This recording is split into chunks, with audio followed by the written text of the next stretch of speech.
Anyari sa views ng It's Showtime? Yan ang pag-uusapan natin patungkol sa dalawang pananghaliang programa dito sa bansa, ang It's Showtime at ang Eat Bulaga. Pero bago yan at bago natin umpisa ng online viewership ng dalawang bigating noontime shows, ay humiling ako na pakisubscribe ang aking YouTube channel. Paki-like and share na din po mga kaparokya para mas dumami pa po ang makapanood ng content natin. Maraming salamat po sa inyo mga kaparokya. So yun nga mga parokya, tila di umayon ang views ng It's Showtime kaninang episode sapagkat talagang bumaba or malaki po ang ibinaba nito.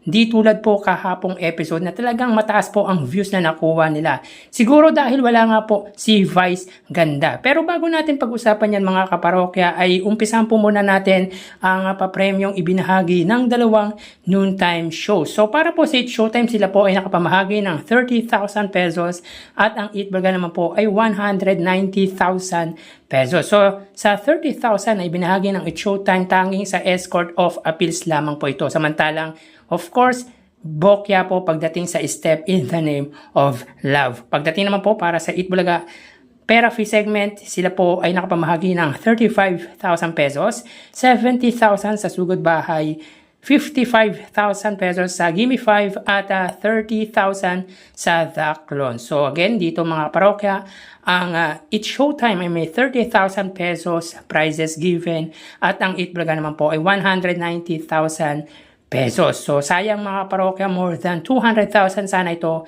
kung nakuha ang jackpot sa Gimme 5. So pagdating naman po sa highest viewership mga kaparokya, makikita po natin dito na ang It's Showtime po ay may 91,000 viewers at ang Eat Bulaga naman po ay 140,000 may viewers. So dito mga kaparokya, pagdating sa highest viewership sa araw na ito mga kaparokya, ay angat po ng 49,000 views ang longest running noontime show. So, bumagsak po ang views ng It's Showtime kung saan kahapon po ay umabot po ng 124,000 ang kanilang main YouTube channel. So, 37,000 viewers ang nawala sa main YouTube channel ng It's Showtime. Samantalang from 155,000 kahapon ay naging 140,000 ngayong araw para po yan sa Eat Bulaga. So 15,000 naman po ang nawala sa Eat Bulaga na viewership.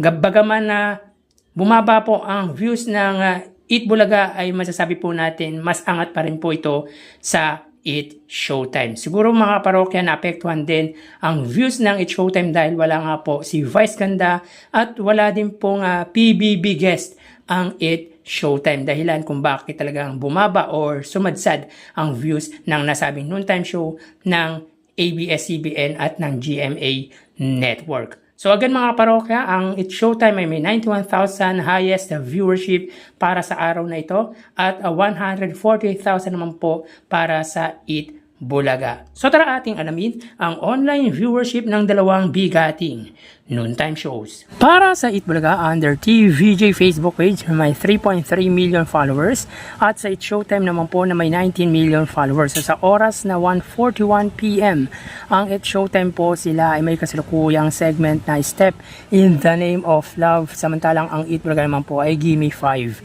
So dito nakikita po natin na ang It's Showtime po ay may 3,600 viewers, samantalang ang Eat Bulaga naman po ay may 5,000 live viewers. So again, sa oras na 1:42 PM, ang It's Showtime po ay may 3,700 live viewers at ang Eat Bulaga naman po ay may 5,000 live viewers. Sa pagdating sa Facebook Live ay umangat po ang Eat Bulaga. So mapunta naman po tayo sa TV Network YouTube channel ng dalawang noontime shows. Unahin po natin ang It's Showtime under GMA Network YouTube channel na may 39.3 million subscribers at para naman po sa Eat Bulaga under TV5 YouTube channel na may 2.51 million subscribers. So sa oras na 1:42 PM ang Showtime under GMA Network, sila po ay may 20,000 viewers at ang Eat Bulaga naman po under TV5 ay may 17,000 viewers. So again, sa oras na 1:42 PM ang It's Showtime under GMA, sila po ay may 20,000 live viewers at ang Eat Bulaga under TV5 ay may 17,000 live viewers. So pagdating sa TV Network YouTube channel ay umangat naman po dyan ang GMA ng 3,000 viewers. So mapunta naman po tayo sa main YouTube channel ng dalawang noontime shows. Unahin po natin ang It's Showtime under ABS-CBN It's Showtime na may 2.64 million subscribers. At para naman po sa Eat Bulaga under Eat Bulaga TVJ YouTube channel na may 1.54 million subscribers. So sa oras na 1:43 PM, ang It's Showtime ay may 77,000 live viewers at ang Eat Bulaga naman po ay may 139,000 live viewers. So again, sa oras na 1:43 PM ang It's Showtime, sila po ay may 77,000 live viewers at ang Eat Bulaga naman po ay may 139,000 live viewers. So pagdating sa main YouTube channel ay umangat po ang YouTube channel dito ng Eat Bulaga ng 60,000 viewers. So bali ang total na nakuha ng dalawang noontime shows ay ang total na nakuha ng dalawang noontime shows para po sa It's Showtime ay 101,000 viewers at ang Eat Bulaga naman po ay 161,000 live viewers. So again, ang It's Showtime po ay may 101,000 live viewers at ang Eat Bulaga naman po ay 161,000